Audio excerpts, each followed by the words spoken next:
രണ്ട് ഗർഭിണികളുടെ കഥയാണ് ഇന്ന് നമ്മുടെ ആലോചിക്കാൻ സഭ നിർദ്ദേശം നൽകിയ ലൂക്കോസ് എഴുതിയ സുവിശേഷം 1-ാം അധ്യായത്തിൽ നാം ഗ്രഹിക്കുന്നത്, പഠിക്കുന്നത്. ആഗമന നാളുകൾ അറിയിപ്പിൻ്റെയും അന്വേഷണങ്ങളുടെയും കാലമാണ്. ദൈവം മനസ്സിൽ വർഷങ്ങളായി സൂക്ഷിച്ചു വച്ചിരുന്ന ആലോചനകളും തീരുമാനങ്ങളും വളരെ സന്തോഷപൂർവ്വം തൻ്റെ പ്രിയപ്പെട്ടവരെ അറിയിച്ച അനുഗ്രഹീതമായ കാലം, കാലസമ്പൂർണതയുടെ കാലം. ഗലാത്യർ 4:4 പൗലോസ് അപ്പോസ്തലൻ അങ്ങനെയാണ് വിശേഷിപ്പിച്ചത്. കന്യകയിലൂടെ കർത്താവ് ഈ ലോകത്തിലേക്ക് തിരുവവതാരം ചെയ്തുകൊണ്ട് ലോകത്തെ മുഴുവൻ അമ്പരപ്പിക്കുകയും അധികാര കേന്ദ്രങ്ങളെ മുഴുവൻ അസ്വസ്ഥമാക്കുകയും ചെയ്തു. പിടിച്ചു കുലുക്കിക്കൊണ്ട് ഒരു പുനർനിർമ്മാണമാണ് കർത്താവ് ഇതിലൂടെ എല്ലാം ആഗ്രഹിച്ചതും നിറവേറ്റിയതും. അങ്ങനെ രക്ഷകന്റെ പിറവിയുടെ ആഘോഷകാലം ഇതാ സമാഗതമായിരിക്കുകയാണ്. ഈ സംഭവം നടക്കുന്നത് പഴയ നിയമത്തിലോ എപ്പിഗ്രാഫിൽ സ്പ്യൂഡെപ്പിഗ്രാഫിൽ ഗ്രന്ഥങ്ങളിലോ ഫ്ലേവിയസ് ജോസീഫസിന്റെ പുസ്തകങ്ങളിലോ ഒന്നും പറഞ്ഞിട്ടില്ലാത്ത നസ്രേത്ത് എന്ന കൊച്ചു ഗ്രാമത്തിലാണ്. ആദ്യമായി ലൂക്കോസ് എഴുതിയ സുവിശേഷം 1-ാം അധ്യായത്തിൽ ഗബ്രിയേൽ ദൂതൻ സന്ദർശിക്കുന്നതോടുകൂടിയാണ് നസ്രേത്ത് ചരിത്രത്തിൽ ഇടം പിടിക്കുന്നത്. അതിൽ പിന്നെ ഈ നസ്രേത്ത് എന്ന പട്ടണം നസ്രായന്റെ പട്ടണമായി മാറി. ഈ നസ്രേത്ത് പിന്നെ നസ്രാണികളെ കുറിച്ച് ഓർമ്മിപ്പിക്കുന്ന ഒരു ഇടമായി തീർന്നു. ഇങ്ങനെ ആരും ശ്രദ്ധിക്കാതെ കിടന്ന ഈ ചെറുപട്ടണം വിശ്വപ്രസിദ്ധിയാർജിച്ചത് ഈ മാലാഖിയുടെ സന്ദർശനത്തിൽ നിന്ന് തുടങ്ങുകയായിരുന്നു എന്നാണ് നാം മനസ്സിലാക്കുന്നത്. നിരക്ഷരർ പാർത്തിരുന്ന ഒരു പട്ടണം. ബാബേൽ പ്രവാസം 70 വർഷം പിന്നിട്ട ശേഷം മടങ്ങി വന്നവരിൽ ധനികരും ഉന്നത കുലജാതരുമായ പ്രിയപ്പെട്ടവരെല്ലാം യെരുശലേമിലേക്ക് തന്നെ മടങ്ങിപ്പോയി. അവിടെ നിന്നും അരാം രാജ്യത്തിൽ ഭാഷയൊക്കെ പരിശീലനമുണ്ടായിരുന്ന പലരും പാവങ്ങളായതുകൊണ്ട് അവർ ഗലീലയിലെ വിജാതീയർ തിങ്ങിപ്പാർക്കുന്ന ഗ്രാമങ്ങളിൽ ചെന്ന് ചേക്കേറുകയായിരുന്നു. അങ്ങനെയാണ് ഈ ജാതികളുടെ ഗലീലയിൽ നസ്രേത്ത് എന്ന കുഗ്രാമത്തിൽ ചൊവ്വെ വെള്ളം പോലും ഇന്ന് പോലും കിട്ടാത്ത ആ സ്ഥലത്ത് യേശു കർത്താവിൻ്റെ അമ്മ മറിയയും ഭർത്താവായി തീർന്ന യോസേഫുമെല്ലാം ചെന്ന് തമ്പടിച്ചത്, താവളം ഉറപ്പിച്ചത്. ഡോക്ടർ സ്റ്റാൻലി ജോൺസ് പണ്ട് മർത്തോമ കൺവെൻഷനിൽ ഇങ്ങനെ പറഞ്ഞു എന്ന് ഞാൻ വായിച്ചു: എണ്ണപ്പെടാത്തവരെ എണ്ണപ്പെട്ടവരാക്കാനാണ് യേശു അവതരിച്ചത് എന്ന്. എണ്ണപ്പെടാത്തവരെ എണ്ണപ്പെട്ടവരാക്കാനും ഒരിക്കലും എണ്ണാൻ താല്പര്യമില്ലാത്ത ഒരു കുഗ്രാമത്തെ ലോകം മുഴുവൻ പറയിക്കാനും വേണ്ടി കൂടിയാണ് കർത്താവ് ജനിച്ചത് എന്ന് ഞാൻ അതിനോടൊപ്പം കൂട്ടിച്ചേർക്കുകയാണ്. വിശുദ്ധ ലൂക്കോസ് എഴുതിയ സുവിശേഷം 1-ാം അധ്യായം 27-ാം വാക്യത്തിൽ വിവാഹം നിശ്ചയിച്ചിരുന്ന കന്യകയുടെ അടുക്കലേക്ക് ഗബ്രിയേൽ ദൂതനെ കർത്താവ് അയച്ചു എന്ന് പറഞ്ഞുകൊണ്ടാണ് ഈ സംഭവങ്ങളുടെ തുടക്കം. വിവാഹം നിശ്ചയിച്ചിരുന്ന കന്യകയുടെ അടുക്കലേക്ക് അയച്ചു. മാതാപിതാക്കൾ വിവാഹം ആലോചിച്ചാണ് നടപ്പിലാക്കിയിരുന്നത് എന്നതാണ് യഹൂദ ചരിത്രം. അതിനാണ് സമൂഹത്തിൻ്റെ സമ്മതി ലഭിച്ചിരുന്നത്. ഉൽപ്പത്തി പുസ്തകം 24-ാം അധ്യായത്തിൽ അബ്രഹാമിന് കിട്ടിയ തൻ്റെ പുത്രന് വധുവിനെ കണ്ടെത്തുന്നതിന് നിർദ്ദേശം നൽകുമ്പോഴും ഉൽപ്പത്തി 28-ാം അധ്യായത്തിൽ യാക്കോബ് തൻ്റെ വിവാഹ ജീവിതത്തിലേക്ക് കടക്കുന്നതിനെ സംബന്ധിച്ച് ഇസഹാക്ക് നിർദ്ദേശിക്കുമ്പോഴും രക്ഷകർത്താക്കളുടെ ഉത്തരവാദിത്തമാണ് ദാമ്പത്യത്തിലേക്ക് പ്രവേശിപ്പിക്കുന്നത് എന്ന് അവിടെ വ്യക്തമായി രേഖപ്പെടുത്തുകയുണ്ടായി. മാതാപിതാക്കൾ അംഗീകരിക്കാതെ നടത്തപ്പെടുന്ന പ്രേമ വിവാഹങ്ങളെ വിലക്കുന്നതിനു വേണ്ടി യഹൂദ ഗുരുക്കന്മാർക്കിടയിൽ നിരവധി തൽമൂദ് നിയമങ്ങൾ യഹൂദ റബ്ബിമാർ പ്രചരിപ്പിച്ചിരുന്നു. യേശു കർത്താവിൻ്റെ മുമ്പ് തന്നെ ജീവിച്ചിരുന്ന പ്രസിദ്ധനായ റബ്ബി റൂത്ത് റബ്ബ ജെറുസലേം തൽമൂദിൽ 2 അന്ന് നടപ്പിലായിരുന്ന പ്രമാണങ്ങളെക്കുറിച്ച് എങ്ങനെയൊക്കെയാണ് അത് ചെയ്യേണ്ടിയത് എന്നതിനെക്കുറിച്ചും ഉപദേശിച്ച വിവരം വ്യക്തമായി ഇങ്ങനെയാണ് വായിച്ചത്. പ്രേമ വിവാഹിതർക്ക് യഹൂദ സമൂഹത്തിൽ പിതൃ സ്വത്തിന് അവകാശമില്ല. അതിൽ പറയുന്ന 1-ാമത്തെ നിയമം, അങ്ങനെ ഒരാൾ ചെയ്യുകയാണെങ്കിൽ ഈ മുന്തിരിങ്ങകളും നാരങ്ങകളും ഈ അത്തിപ്പഴങ്ങളും പോലെ ആയിരിക്കും ഇവൻ്റെ മക്കൾ എന്ന് ശപിച്ചുകൊണ്ട് പൊതുജന സമക്ഷത്തിൽ ഒരു കുട്ട ഈ 3 പഴങ്ങളും ഒന്നിപ്പിച്ച് അതിനെ വീശി എറിയണം. എന്നിട്ട് പറയണം, ഇവൻ ഈ കുടുംബത്തിൽ നിന്നും ശപിക്കപ്പെട്ടവനായിരിക്കുമെന്ന്. അങ്ങനെ പ്രേമവിവാഹങ്ങളെ നിയന്ത്രിക്കാനും വിലക്കാനും ഇത്തരത്തിലുള്ള പാരമ്പര്യ നിയമങ്ങൾ അവർ പ്രഖ്യാപിച്ചിരുന്നു. മറ്റൊരു നിയമം ഈ റബ്ബി തന്നെ വ്യക്തമാക്കുന്നത് ഇങ്ങനെയാണ്: ഏതെങ്കിലും വിധത്തിൽ ഒരു മനുഷ്യൻ അവൻ്റെ പിതൃസ്വത്ത് ഒരു വിജാതീയന് വിൽക്കേണ്ടി വന്നാൽ അത് ഏറ്റവും വലിയ ശാപമായി അവർ കണക്കാക്കും.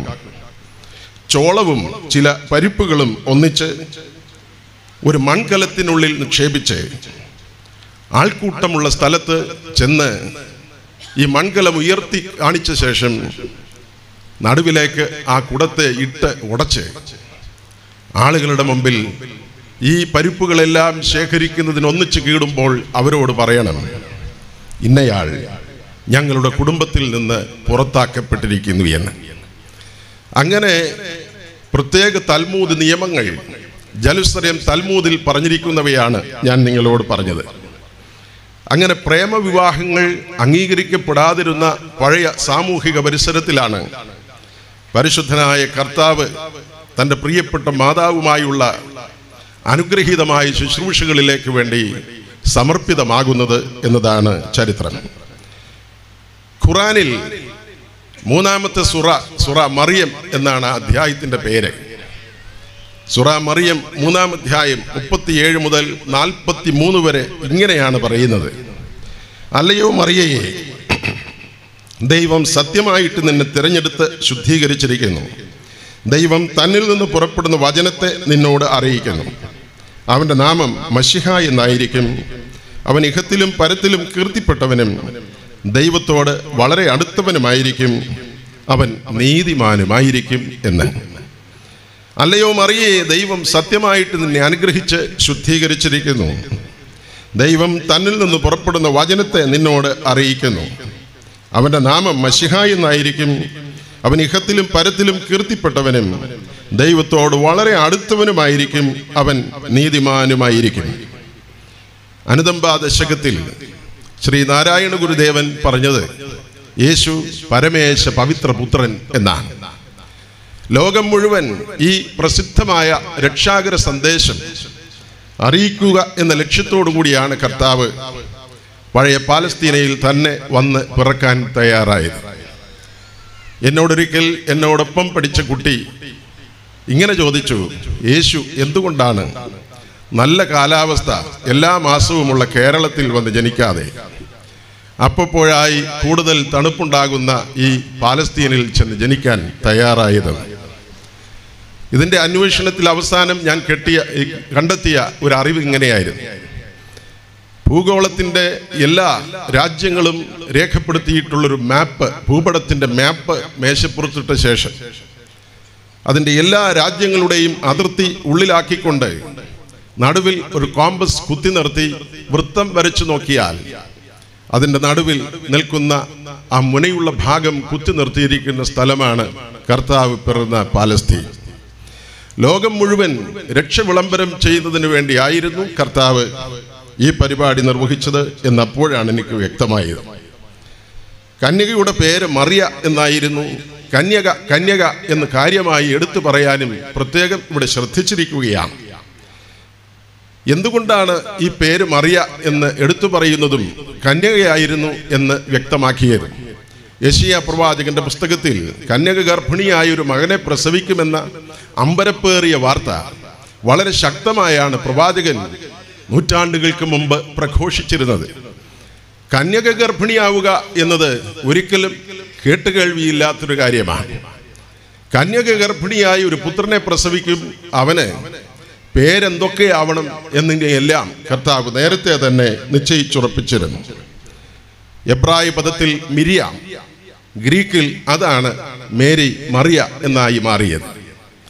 പഴയ നിയമത്തിലെ എബ്രായ പദമായ മിരിയാം തന്നെയാണ് പുതിയ നിയമത്തിൽ ഗ്രീക്ക് വേദപുസ്തകത്തിൽ മറിയ എന്നായി മാറിയത്, മേരി എന്നതായി തീർന്നത്. ലൂക്കോസ് എഴുതിയ സുവിശേഷം 1-ാം അധ്യായം 28-ാം വാക്യത്തിൽ ദൂതൻ അവളുടെ അടുക്കൽ അകത്ത് ചെന്ന് കൃപ ലഭിച്ചവളെ നിനക്ക് വന്ദനം എന്ന് പറഞ്ഞു. ദൂതൻ അവളുടെ അടുക്കൽ അകത്ത് ചെന്ന് കൃപ ലഭിച്ചവളെ നിനക്ക് വന്ദനം എന്ന് പറഞ്ഞു. The Lord is with you, blessed are you among women. കർത്താവ് അവളുടെ പക്ഷം ചേർന്നതുകൊണ്ട് ദൈവാനുകൂലം അവൾക്കുണ്ടായി എന്നാണ് ഈ പറഞ്ഞതിൻ്റെ സാരം.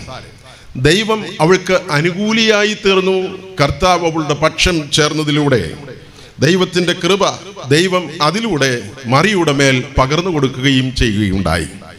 ദൈവകൃപ അനുഭവിച്ച് നിരവധി മനുഷ്യരെ വേദപുസ്തകത്തിൽ നമുക്ക് കാണാൻ കഴിഞ്ഞിട്ടുണ്ട്.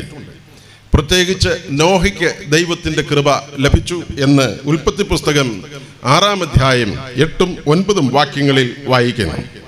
നോഹയ്ക്ക് ദൈവത്തിൻ്റെ കൃപ ലഭിച്ചതിലൂടെ അദ്ദേഹം ദൈവത്തോടുകൂടെ നടന്നു എന്നാണ് അവിടെ തുടർന്ന് വ്യക്തമാക്കിയിട്ടുള്ളത്.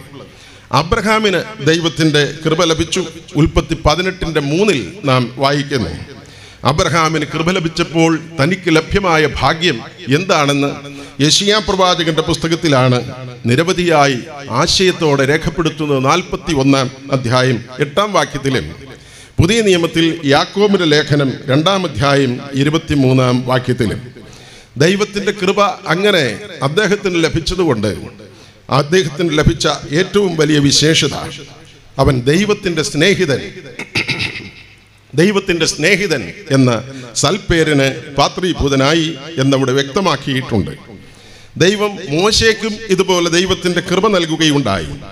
ദൈവം അതിലൂടെ അവനെ അടുത്തറിഞ്ഞു എന്ന് പുറപ്പാട് പുസ്തകം 33-ാം അധ്യായം 17 മുതൽ 23 വരെയുള്ള വാക്യങ്ങളിൽ വെളിപ്പെടുത്തുകയും തുടർന്ന് അവിടെ പ്രസ്താവിക്കുന്നത് ദൈവം അവനെ അടുത്തെറിഞ്ഞത് മാത്രമല്ല ദൈവ തേജസ് അവനെ കാണിക്കുകയും ചെയ്തു എന്നാണ്.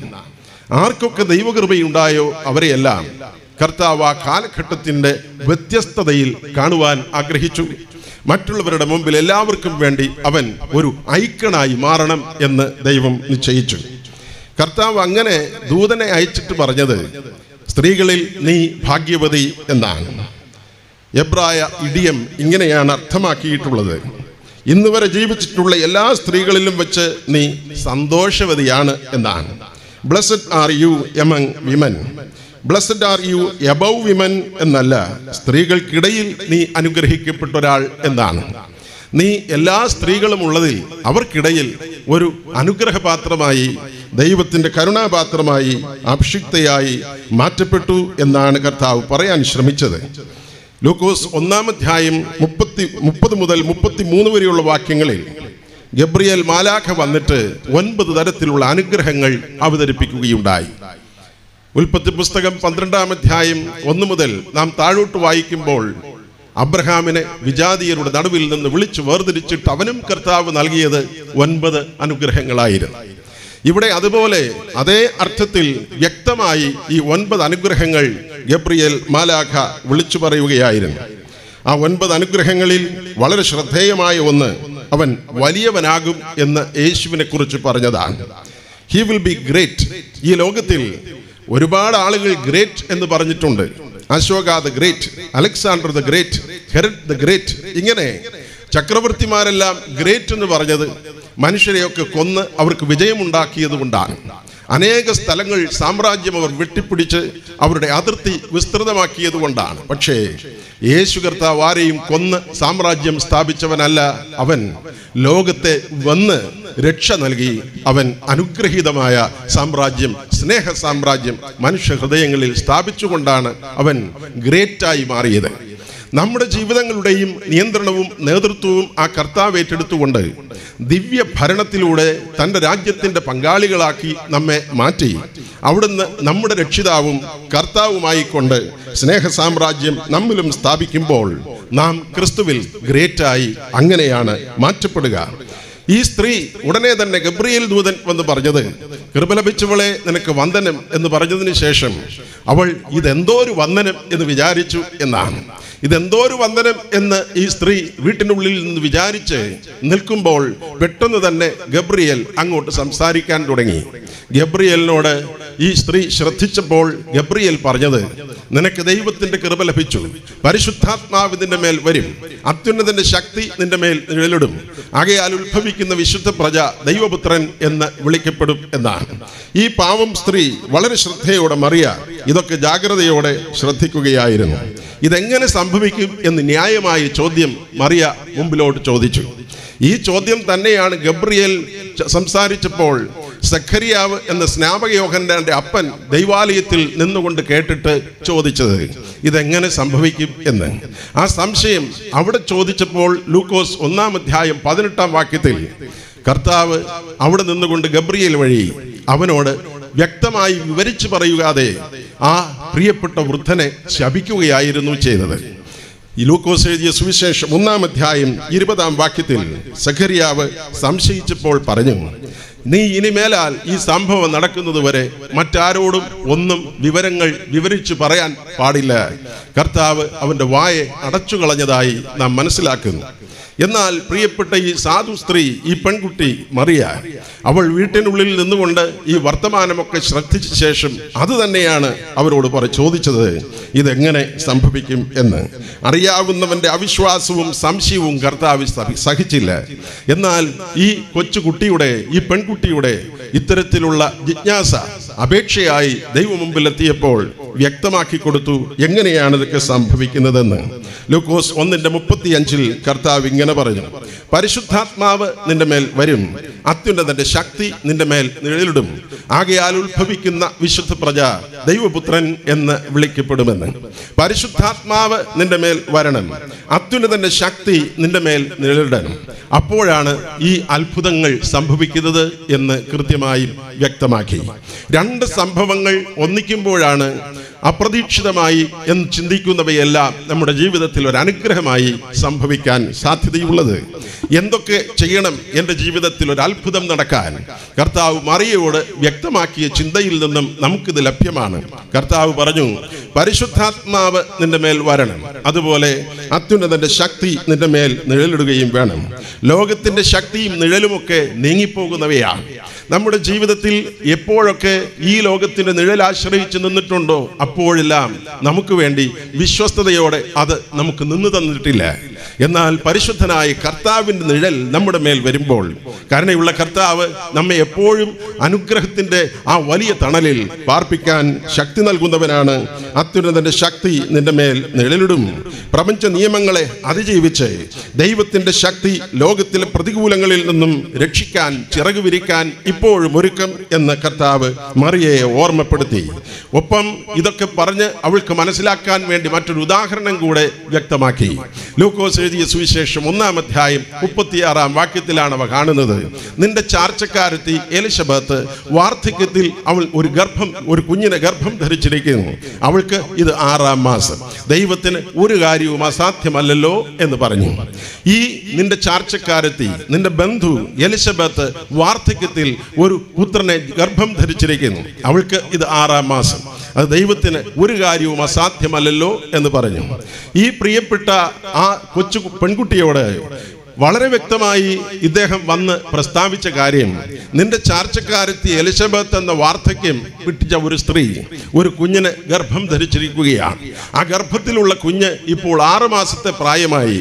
ഗർഭാശയത്തിൽ വളരുന്ന ഈ പൈതൽ 6 മാസമായി എന്ന് കൃത്യമായും ഡേറ്റും തീയതിയും കുറിച്ചു വെച്ച് വന്ന് പറയുന്ന ഒരു ദൂതനെയാണ് നമുക്ക് മനസ്സിലാവുക. നമ്മുടെ ജീവിതത്തിൽ അമ്മയുടെ ഗർഭത്തിൽ ഉരുവാകുന്നതിന് മുമ്പേ നമ്മെ കണ്ടവനായ ദൈവത്തിന് നമ്മുടെ നമ്മുടെ ജീവിതത്തിലെ എല്ലാ ഘട്ടങ്ങളുടെയും വളർച്ച കൃത്യമായും ബോധ്യമുണ്ട്. അവൻ വളരെ വ്യക്തമായി അത് മറ്റുള്ളവരോട് അറിയിക്കാൻ ഒരുക്കവുമായി എത്തിച്ചേരുകയായിരുന്നു. അവിടെ പറഞ്ഞത് 2 അസാധ്യതകളെ കുറിച്ചായിരുന്നു. അവിടെ കർത്താവ് പറയാൻ ശ്രമിച്ചത് മച്ചിയും വാർദ്ധക്യവും എന്ന 2 പ്രതികൂലതകൾക്ക് നടുവിൽ നിന്നുകൊണ്ട് ഒരു സ്ത്രീക്ക് ഗർഭവതിയാകാൻ കഴിഞ്ഞു എന്നുള്ളതാണ്. നമ്മുടെ ജീവിതങ്ങളിൽ ലോകം പറയുന്ന, ശാസ്ത്രം വിവരിക്കുന്ന അത്തരത്തിലുള്ള ജീവിതാനുഭവങ്ങൾക്ക് മുമ്പിൽ പകച്ചു നിൽക്കുവാനല്ല, പരിശുദ്ധനായ കർത്താവിന് ഇത്തരത്തിലുള്ള എല്ലാ സംശയങ്ങൾക്കും നടുവിൽ അവയ്ക്ക് അതീതമായി പ്രവർത്തിച്ച് ലോക നിയമങ്ങളെ അത്ഭുതകരമാക്കി തീർത്ത് അതിശയമായി ദൈവമാണ് എല്ലാറ്റിൻ്റെയും ഉന്നതിയിൽ കാരണഭൂതനായി നിലകൊള്ളുന്നവൻ തെളിയിക്കാൻ അവന് ഈ നാളുകളിൽ നമ്മോട് താല്പര്യമുണ്ട് എന്നിവിടെ കാണുന്നു. മച്ചിയും വാർദ്ധക്യവുമുള്ള പ്രതികൂലങ്ങൾ അനുകൂലമാക്കി തീർക്കുന്ന ദൈവം. മച്ചി എന്ന് പറഞ്ഞു വന്നവൾക്ക് ഇത് 6-ാം മാസം. മച്ചി എന്ന് പറഞ്ഞു വരുന്നത് ആരാണ് ഇങ്ങനെ പറയാറുള്ളത്? ആരും ബന്ധുക്കൾ പറയാറില്ല, ഭർത്താവ് ഭാര്യയെ ഇങ്ങനെ പറയാറില്ല. നാട്ടുകാർ പറയും, ആര് പറയും? ശത്രുക്കൾ പറയും. കർത്താവൂടെ പറയുന്നത് മച്ചി എന്ന് പറഞ്ഞു വന്നവൾക്ക് ഇത് 6-ാം മാസം. ലോകം മുഴുവൻ പരിഹസിക്കാൻ തുടങ്ങിയപ്പോഴാണ് ദൈവം ഇത് കാര്യമായി എടുത്തത് എന്നാണ് എഴുതിയിരിക്കുന്നത്. മച്ചി എന്ന് ശത്രുക്കൾ പറഞ്ഞ് പരിഹസിച്ചു തുടങ്ങിയപ്പോൾ കർത്താവ് അവിടെ ഇടപെടുകയും അത് കാര്യമായി എടുക്കുകയും അതൊരു അനുഗ്രഹമായി ഭവിക്കത്തക്കവണ്ണം പ്രവർത്തിക്കുകയും ചെയ്തു എന്ന് ഇവിടെ നാം മനസ്സിലാക്കുകയാണ്. നമ്മുടെ ജീവിതങ്ങളിലും നമ്മെക്കുറിച്ച് അപവാദം മറ്റുള്ള പറയുമ്പോൾ, നമ്മെക്കുറിച്ച് അപമാനം മറ്റുള്ളവരുടെ മുമ്പിൽ വിളമ്പുമ്പോൾ അത് തന്നെ ദൈവം ഒരു അനുഗ്രഹത്തിന്റെ അടിത്തറയാക്കി തീർത്തുകൊണ്ട് പ്രവർത്തിക്കുകയും നമ്മുടെ അപമാനത്തെ വിപാടനം ചെയ്തുകൊണ്ട് അനുഗ്രഹത്തെ ആ സ്ഥലങ്ങളിലെല്ലാം വീണ്ടും പുനഃസ്ഥാപിക്കുന്നവനാണ് എന്ന് ഇവിടെ നിന്നും നമുക്ക് കർത്താവ് അറിയിപ്പ് തരുന്നു. ദൈവത്തിന് സ്തോത്രം. മച്ചിയും വാർദ്ധക്യവും എന്ന പ്രതികൂലങ്ങൾക്ക് നടുവിൽ ഈ ലോകം കളിയാക്കുന്നതിനെ ദൈവം അറിയുന്നു, അവനത് കാര്യമാക്കിയെടുക്കുന്നു. ഒരു കാര്യം അറിയേണ്ടത്, നാം നിന്ദിക്കപ്പെടുമ്പോൾ അനുഗ്രഹം അരികിലെത്തിയിരിക്കുന്നു എന്നതാണ്. നാം അപമാനിതരാകുമ്പോൾ കരുണയുള്ള ദൈവം നമ്മെ മാറോട് ചേർത്ത് പിടിക്കാൻ ഇതാ അരികിൽ നിൽക്കുന്നുണ്ട് എന്ന ബോധ്യമാണ്. നാം ഒറ്റപ്പെടുമ്പോൾ, മറ്റുള്ളവർ കുറ്റപ്പെടുത്തുമ്പോൾ കർത്താവിൻ്റെ സ്നേഹത്തിൻ്റെ കരം നമ്മുടെ മേൽ ഇതാ നീട്ടപ്പെട്ടിരിക്കുന്നു എന്ന് ഇതുവഴി ബോധ്യപ്പെടേണ്ടതാണ്. അങ്ങനെ കർത്താവ് വീണ്ടും ഒരു കാര്യം പറഞ്ഞു. ലൂക്കോസ് 1:37 ദൈവത്തിന് ഒരു കാര്യവും അസാധ്യമല്ലോ എന്ന്. വേദപുസ്തകത്തിൽ ഇങ്ങനെയുള്ള പ്രയോഗം 2 സ്ഥലങ്ങളിലാണ് നാം വായിക്കുന്നത്. ഒന്ന് പഴയ നിയമത്തിലും ഒന്ന് പുതിയ നിയമത്തിലും. ഈ 2 സ്ഥലങ്ങളിലും പറഞ്ഞത് പഴയ നിയമത്തിൽ ദൈവം നേരിട്ട് പറഞ്ഞു, പുതിയ നിയമത്തിൽ മാലാഖ ഗബ്രിയേൽ പറഞ്ഞു. ദൈവത്തിന് ഒരു കാര്യവും അസാധ്യമല്ലെന്ന് ഒരു വിശ്വാസിയല്ല വിളിച്ചു പറഞ്ഞത്, ഒരു പ്രവാചകനല്ല പ്രസ്താവിച്ചത്. സർവശക്തനായ ദൈവം നേരിട്ട് സംസാരിച്ച 2 അനുഭവങ്ങളാണ് വേദപുസ്തകത്തിൽ ഉള്ളത്. അതുകൊണ്ട് നാം ഓർക്കേണ്ടത് ദൈവത്തിന് ഒരു കാര്യവും അസാധ്യമല്ല. ഇവിടെ നാം ഇരിക്കുമ്പോൾ തന്നെ നമ്മുടെ ജീവിതത്തിൽ ഇതാ ഒരു വർഷം കൊഴിഞ്ഞു പോകാൻ ഇനി ചില ദിവസങ്ങൾ മാത്രമേ മുമ്പിലുള്ളൂ. ഇങ്ങനെ നിൽക്കുമ്പോൾ എത്രയോ മോഹങ്ങൾ ഭംഗങ്ങളായി മാറി, എത്രയോ സംഭവങ്ങൾ, ആഗ്രഹങ്ങൾ യാഥാർത്ഥ്യമാകാതെ പോയി. കരുണയുള്ള കർത്താവ് വീണ്ടും വീണ്ടും പ്രത്യാശിക്കാനുള്ള അനുഗ്രഹം തരികയാണ്, അനുഭവത്തെ നമ്മുടെ മുമ്പിൽ വിളമ്പുകയാണ്. അവൻ പറഞ്ഞു, ഒരു കാര്യവും ദൈവത്തിന് അസാധ്യമല്ലല്ലോ. മറിയുടെ സംശയത്തിനും സന്ദേഹത്തിനും കർത്താവ് മറുപടി പറഞ്ഞുകൊണ്ടാണ് ഇങ്ങനെ പറഞ്ഞത്, ദൈവത്തിനൊരു കാര്യവും അസാധ്യമല്ല പ്രിയപ്പെട്ട മറിയേ. 2 കാര്യം ചെയ്താൽ മാത്രം ഇത് സംഭവിക്കുമെന്ന്. പരിശുദ്ധാത്മാവ് നിന്റെ മേൽ വരാൻ കണക്കിന് ദൈവത്തിന്റെ ആത്മാവ് വസിക്കാനുള്ള മന്ദിരമാണ് നിന്റെ ശരീരമെന്ന തിരിച്ചറിവോടെ അതിനെ സംരക്ഷിക്കുകയും വിശുദ്ധിയോടെ സൂക്ഷിക്കുകയും ചെയ്യുക എന്നതാണ് 1-ാമത്തെ പ്രമാണം.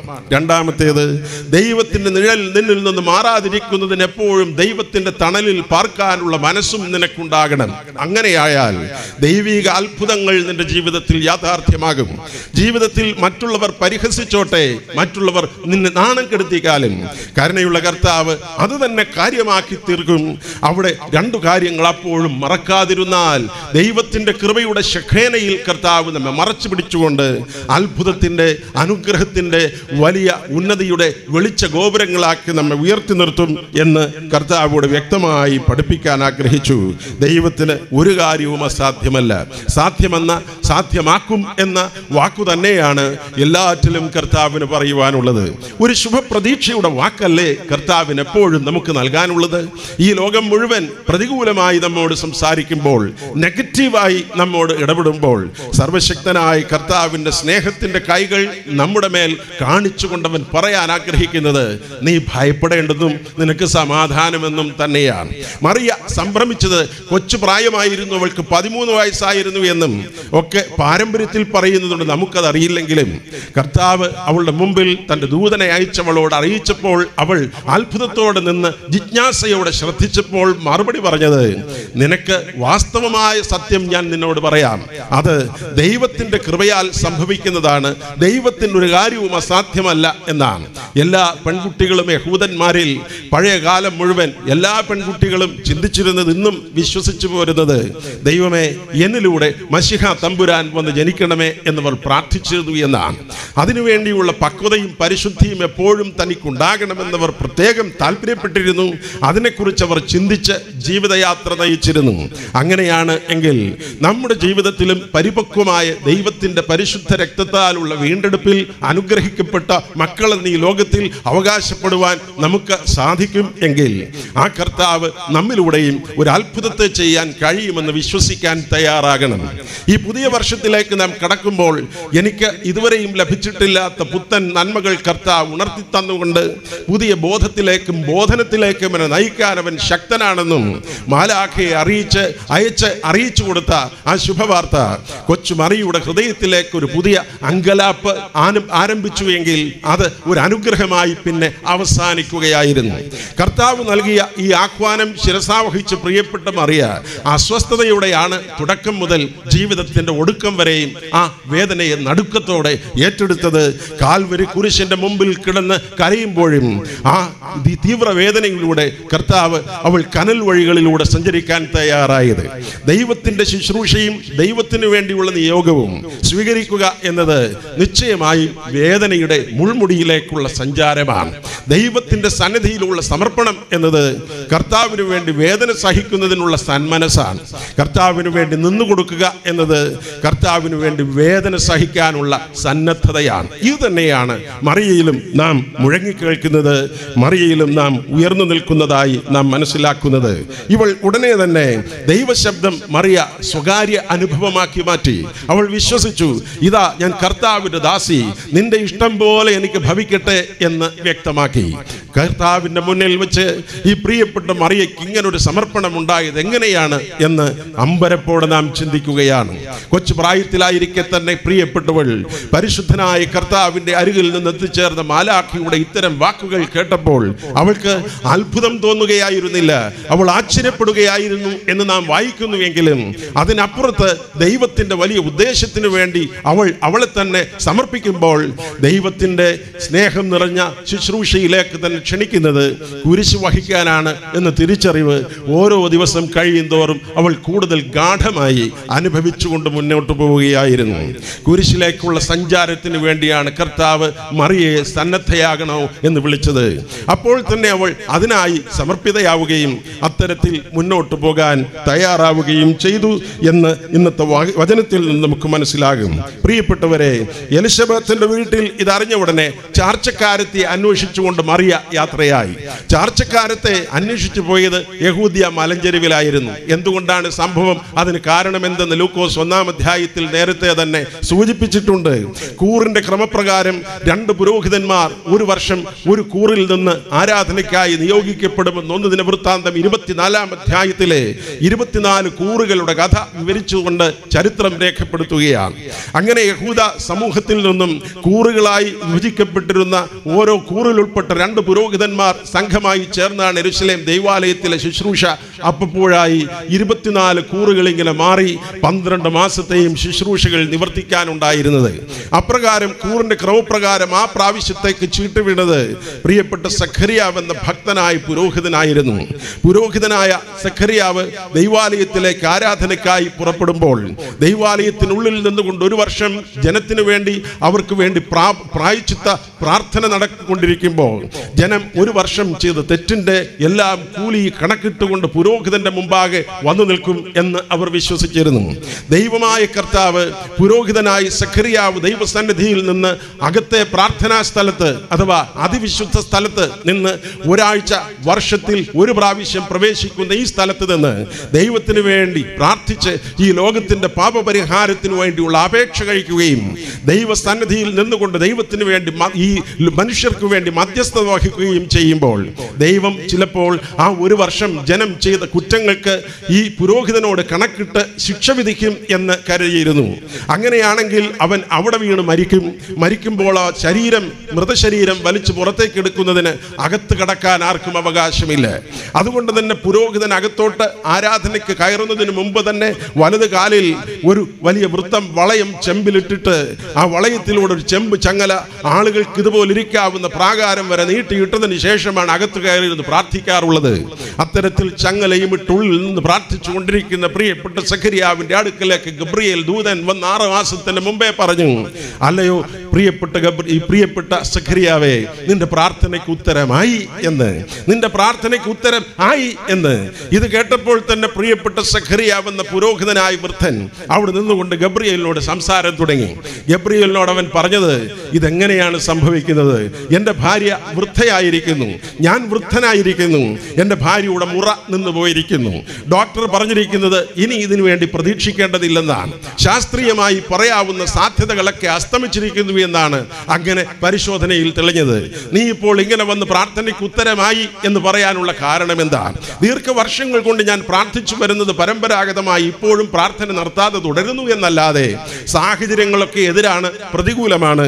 അതുകൊണ്ട് ഈ ഒരു സംഭവം ഇനി നടക്കാൻ പറ്റാത്ത കാര്യമാണ് എന്നാണ് പ്രിയപ്പെട്ട ഗബ്രിയേലിനോട് ഇവിടുത്തെ സയൻസ് ഈ സഖറിയാവ് പുരോഹിതൻ അങ്ങോട്ട് പഠിപ്പിച്ചത്. ഇത് പഠിപ്പിച്ചപ്പോഴാണ് കർത്താവ് പറഞ്ഞത് പ്രിയപ്പെട്ട ഗബ്രിയേലിലൂടെ, അങ്ങനെയാണെങ്കിൽ നീ ഇത് ഒരു മനുഷ്യനോടും സംസാരിക്കാൻ കാരണമാകരുത്. ഇത് നടക്കുന്നത് വരെ, ഇത് യാഥാർത്ഥ്യമാകുന്നത് വരെ നീ ഒരു മനുഷ്യരോടും ഇതിന് വിളംബരം ചെയ്യാൻ പാടില്ല. നിന്റെ വായ് അടഞ്ഞു പോകട്ടെ എന്ന്. ദൈവാലയത്തിൽ നിന്നും ഒരാഴ്ചത്തെ ആരാധന കഴിഞ്ഞ ശേഷം പുരോഹിതൻ പുറത്തേക്ക് വരുമ്പോൾ ദൈവത്തിന്റെ അരുളപ്പാടുകളൊക്കെ കിട്ടിയത് അറിയിക്കാൻ ജനക്കൂട്ടം ഇതുപോലെ വന്ന് തമ്പടിച്ചിരിക്കുകയാണ്. ആളുകൾക്കിടയിലേക്ക് പുരോഹിതൻ തക്ക സമയത്ത് എത്തിച്ചേരാഞ്ഞതുകൊണ്ട് ചിലപ്പോൾ അവിടെ വീണ് മരിച്ചു കാണുമെന്ന് ചിന്തിച്ച് സമയത്തിന് ഇറങ്ങി വരാത്ത ഇദ്ദേഹത്തിന്റെ കാലിൽ കെട്ടിയിരിക്കുന്ന ചങ്ങലയിട്ട് വലിക്കാൻ തുടങ്ങിയപ്പോഴായിരിക്കും ഇയാൾ പുറക്കോട്ട് ഇറങ്ങി വന്നത് വായു മുറുക്കി അടച്ചുകൊണ്ട്. പുറത്തേക്ക് വന്ന് ഒരക്ഷരവും ഒരു മനുഷ്യരോടും സംസാരിക്കുന്നില്ല. ഭാര്യയ്ക്ക് അപമാനം സഹിക്കവയ്യാതെ ഭർത്താവിനെ വിളിച്ചുകൊണ്ട് അവിടെ നിന്ന് നാട് വിട്ട് യഹൂദിയ മലഞ്ചെരുവിൽ ചെന്ന് താമസിക്കുകയായിരുന്നു. അവിടേക്ക് പ്രിയപ്പെട്ട മറിയ ചെന്ന് അവളെ വന്ദിക്കുകയുണ്ടായി. അവിടെ വന്നിച്ച കാര്യമാണ് തുടർന്ന് നാം വായിക്കുന്നത്. ലൂക്കോസ് 1-ാം അധ്യായം 39 മുതൽ 45 വരെയുള്ള വാക്യങ്ങൾ. എലിസബത്തിന്റെ വീട്ടിൽ ചെന്ന് പ്രിയപ്പെട്ട എലിസബത്തിനെ കണ്ട് മറിയ നിന്ന് വന്ദിക്കുകയാണ്. മറിയ വന്ദിക്കുന്ന സമയത്ത് പെട്ടെന്ന് ഒരു കാര്യം സംഭവിക്കുന്നുണ്ട്. കർത്താവ് എൻ്റെ അടുക്കലേക്ക്, കർത്താവിൻ്റെ മാതാവ് എൻ്റെ അടുക്കലേക്ക് വരാൻ ഞാൻ എന്ത് പുണ്യമാണ് ചെയ്തത് എന്ന് പറഞ്ഞുകൊണ്ട് ഈ പ്രിയപ്പെട്ട സഖറിയാവിൻ്റെ ഭാര്യ എലിസബത്ത് അങ്ങ് വർണ്ണിക്കുകയാണ്. ഈ രംഗം ഒന്ന് മനസ്സിലാക്കുന്നത് നല്ലതാണ്. പ്രിയപ്പെട്ട സഖറിയാവിൻ്റെ വീട്ടിൽ ഒരു കോലായിൽ സഖറിയാവ് കുത്തിയിരിക്കുകയാണ്. പുറത്തോട്ട് നോക്കി സംസാരം നടത്തിയിട്ട് 6 മാസമായി സംസാരിക്കാതിരിക്കുകയാണ് ഈ വൃദ്ധൻ, ഈ പിതാവ്. തൊട്ടടുത്ത് മുറിയുടെ ഈ മുമ്പുള്ള വാതിലിൽ നിന്ന് അകത്ത് ഇങ്ങനെ സഖറിയാവ് പ്രിയപ്പെട്ടവന്റെ ഭാര്യയെ അരികിൽ നിർത്തിക്കൊണ്ട് നിൽക്കുകയാണ്. പ്രിയപ്പെട്ട സഖറിയാവ് ഇവിടെ ഇരിക്കുന്നു. പ്രിയമുള്ള മാതാവ് എഴുന്നേറ്റ് അങ്ങനെ പുറത്തോട്ട് നോക്കി നിൽക്കുകയാണ്. 6 മാസത്തെ കിഴവിത്തള്ളയായ ഗർഭിണി. പുറത്തു നിന്ന് പ്രിയപ്പെട്ട മറിയ വന്നിങ്ങനെ പരസ്പരം നോക്കി നിൽക്കുകയാണ്. അപ്പോൾ ഇങ്ങനെ പറയുകയാണ്, കർത്താവ് തന്നോട് പറയുന്നത് നിവൃത്തിയുണ്ടാകും എന്ന് വിശ്വസിച്ചവൾ ഭാഗ്യവതി. എന്താണ് അങ്ങനെ പറയാനുള്ള കാരണം? ഇങ്ങനെ പറഞ്ഞത് ഒരിക്കൽ കൂടെ ഒരു വ്യത്യാസം വരുത്തി പറഞ്ഞാലേ നമുക്ക് കൃത്യമായി മനസ്സിലാവുകയുള്ളൂ. തൊട്ടടുത്തിരിക്കുന്നത് സഖറിയാവാണ്. കർത്താവ് തന്നോട് പറഞ്ഞതിന് നിവൃത്തിയുണ്ടാകുമെന്ന് വിശ്വസിച്ചവൾ ഭാഗ്യവതി എന്ന് പറഞ്ഞാൽ എന്താ? എൻ്റെ കൊച്ചെ, വിശ്വസിക്കാത്ത ഇവൻ നിർഭാഗ്യവാൻ. 6 മാസമായി വാതുറന്നിട്ട് അവൻ നിർഭാഗ്യവാൻ, നീ വിശ്വസിച്ചു, നീ ഭാഗ്യവതി എന്നാണ് പറഞ്ഞത്. ചെന്ന് കൊണ്ടത് ഈ വൃദ്ധനായ സഖറിയാവിനാണ്. അങ്ങനെ പറഞ്ഞുകൊണ്ട് നിൽക്കുന്നതിനിടയിൽ പ്രിയപ്പെട്ടവർ തമ്മിൽ സംസാരിക്കുവാൻ തുടങ്ങി. എലിസബത്തിന്റെ വീട്ടിൽ മറിയ ചെന്ന് അഭിവാദന സ്വരം ചൊല്ലിയപ്പോൾ തന്നെ ഉള്ളിൽ 6 മാസത്തെ ഗർഭാശയത്തിൽ കിടക്കുന്ന സ്നാപക യോഹന്നാൻ എന്ന പിള്ള ആനന്ദം കൊണ്ട് തുള്ളി എന്നാണ് 41 വാക്യത്തിൽ രേഖപ്പെടുത്തിയിരിക്കുന്നത്. 6 മാസം ഗർഭവതിയായ ഈ സ്ത്രീയുടെ ഗർഭത്തിലെ പിള്ള ആനന്ദം കൊണ്ട് തുള്ളി. 6 മാസമായാൽ ഗർഭപാത്രത്തിൽ കിടക്കുന്ന പിള്ളയ്ക്ക് തുള്ളാനൊക്കെ ആരംഭിക്കാൻ സാധ്യതയുണ്ടെന്നാണ് ശാസ്ത്രത്തിൽ വ്യക്തമായി പറയുന്നത്. 6 മാസമാകുന്നതോടെ ഡോക്ടർമാരിവിടെ ഉണ്ടാവും. അതുകൊണ്ട് ഞാൻ കൂടുതൽ സയൻസ് പറയുന്നില്ല. ഞാൻ കോളേജിൽ ചരിത്രം പഠിപ്പിക്കുന്ന അധ്യാപകനാണ്. അതുകൊണ്ട് എനിക്ക് സാമൂഹിക ശാസ്ത്രമല്ലാതെ ഈ പറയുന്ന ശാസ്ത്രം എനിക്ക് നന്നായിട്ട് ബോധ്യമില്ല. എങ്കിലും ഞാൻ വായിച്ച് അറിഞ്ഞതനുസരിച്ച് 6 മാസമൊക്കെ ആകുന്നതോടെ കൺപോള കണ്ണിൽ നിന്ന് വിട്ട് ഏതാണ്ടങ്ങ് ആരംഭിച്ചു തുടങ്ങും. ചിന്തകൾ പുറത്തു നിന്ന് കേൾക്കുന്ന ശബ്ദങ്ങൾക്കൊക്കെ പ്രതികരിക്കാൻ തുടങ്ങും. അവിടെ നിന്ന് ഇൻക്ലാബ് സിന്ദാബാദൊക്കെ വിളിച്ചു തുടങ്ങുന്ന പ്രായമാണ്. അങ്ങനെ 6 മാസം കഴിഞ്ഞാൽ പിന്നെ പുറത്തെങ്ങനെയെങ്കിലും ഗർഭകാലം പൂർത്തിയാകാതെ പുറത്തു വന്നാലും ഇൻക്യുബേറ്ററിലൊക്കെ വെച്ച് രക്ഷപ്പെടുത്താൻ ഈ ഡോക്ടർമാർക്കൊക്കെ സാധിക്കും എന്ന് ചിന്തിക്കുന്നത് അങ്ങനെയാണ്. എന്തായാലും 6 മാസത്തെ പിള്ള, ആ പിള്ളയ്ക്ക് ഏതാണ്ട് അസ്ഥികളൊക്കെ രൂപപ്പെട്ടിരിക്കുന്നു. അതിനകത്ത് രക്തകോശങ്ങളൊക്കെ ഉണ്ടായി തുടങ്ങിയിരിക്കുന്നു. അങ്ങനെ വളർച്ചയുടെ ഏതാണ്ട് പകുതി കഴിഞ്ഞിരിക്കുന്ന ഈ പ്രായം 6 മാസത്തെ പിള്ള അവിടെ നിന്ന് തുള്ളുകയാണ്. ഗർഭത്തിൽ കിടക്കുന്ന പിള്ള പുറത്തു നിൽക്കുന്ന ശിശുവായ ക്രിസ്തുവിനെ വഹിച്ചിരിക്കുന്ന മറിയയുടെ സാന്നിധ്യം തന്നെ അവളെ ആനന്ദിപ്പിച്ചു. ആ ഉള്ളിൽ കിടക്കുന്ന കുഞ്ഞിനെ സന്തോഷിപ്പിച്ചു എന്നാണ് നാം മനസ്സിലാക്കുന്നത്. അങ്ങനെ ഇത്തരത്തിൽ തുള്ളിയ വേറെയും ഒരു ചരിത്രമുണ്ട്. ഉൽപ്പത്തി പുസ്തകം 25 അധ്യായം 22 വാക്യത്തിൽ അവരുടെ ഉള്ളിൽ ശിശുക്കൾ തമ്മിൽ തിക്കിയപ്പോൾ പ്രിയപ്പെട്ട ആ ഇസഹാക്കിന്റെ ഭാര്യ റബേക്ക ചാകാൻ ആഗ്രഹിച്ചു എന്നാണ് നാം വായിക്കുന്നത്. അമ്മ മരിക്കാൻ കൊതിച്ചു. അവളുടെ ഉള്ളിൽ ശിശുക്കൾ തമ്മിൽ തിക്കിയപ്പോൾ, കാരണം 2 കുഞ്ഞുങ്ങൾ ഗർഭത്തിൽ വെച്ച് തന്നെ തുള്ളുന്നത് കലഹിച്ചു തുള്ളുകയാണ്. പുറത്തോട്ട് വന്നോട്ടെ, ബാക്കി ഞാൻ തരാം എന്ന് മനസ്സിൽ കരുതിക്കൊണ്ട് അവിടെ വെച്ച് തുള്ളിച്ചാട്ടം തുടങ്ങിയപ്പോൾ അമ്മയ്ക്ക് ദുഃഖമുണ്ടായി. അമ്മ മരിക്കാൻ ആഗ്രഹിച്ചു. എന്തിന് ഞാൻ ഇങ്ങനെയാണെങ്കിൽ ജീവിക്കുന്നു, ഇപ്പൊ ഈ ഗതിയാണെങ്കിൽ അപ്പോ എങ്ങനെ എന്നാണ് ഈ അമ്മ ചിന്തിച്ചു പോയത്. യോഹന്നാൻ ഈ ദൈവ സാന്നിധ്യം അനുഭവിച്ച ഉടൻ തന്നെ ഗർഭത്തിൽ വെച്ച് ആനന്ദം കൊണ്ട് തുള്ളുകയായിരുന്നു. അമ്മ അതിലൂടെ സന്തോഷിക്കുകയാണ് ഉണ്ടായത്. നമ്മുടെ തുള്ളിച്ചാട്ടങ്ങളൊക്കെ രക്ഷകർത്താക്കളെ സന്തോഷിപ്പിക്കുന്നതാണോ എന്ന് ചിന്തിക്കേണ്ടതാണ്. നമ്മുടെ ജീവിതത്തിലുള്ള ആനന്ദം ആത്മാവിലാണോ എന്ന് തിരിച്ചറിയേണ്ടതാണ്. അങ്ങനെ നമ്മുടെ തുള്ളിച്ചാട്ടവും ഇളക്കവും ഒക്കെ മാതാപിതാക്കളെ ആനന്ദഭരിതമാക്കുമ്പോഴാണ് ദൈവകൃപയിലാണ് നാം ജീവിക്കുന്നത് എന്ന് പറയാൻ കഴിയുക. കർത്താവ് ദൈവത്തിൻ്റെ മനുഷ്യരുടെയും കൃപയിൽ മുതിർന്നു വന്നതുകൊണ്ട് ജ്ഞാനത്തിലും പ്രായത്തിലും അവന് പക്വതയാർജിക്കാനുള്ള കൃപ കർത്താവ് ലഭ്യമാക്കിയതുകൊണ്ട് അവനിലൂടെ മറ്റുള്ളവർക്കും കൃപ പ്രാപിക്കുവാനും യോഹന്നാൻ 1 പറയുന്നത് പോലെ കൃപമേൽ കൃപ അനുഭവിക്കുവാനും ഒക്കെ അവസരമുണ്ടായി. അതുകൊണ്ട് മറ്റുള്ളവരെ സന്തോഷിപ്പിക്കുന്ന തരത്തിൽ നമ്മുടെ തുള്ളിച്ചാട്ടങ്ങളെല്ലാം, മക്കളുടെ തുള്ളിച്ചാട്ടം രക്ഷകർത്താക്കളെ ആനന്ദഭരിതമാക്കുവാൻ കഴിയണം.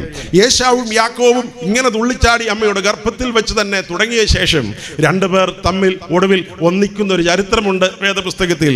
ഭയത്തോടു കൂടിയാണ് അവർ 2 പേരും മുഖാമുഖം ദർശിക്കാനായി എത്തിച്ചേരുന്നത്.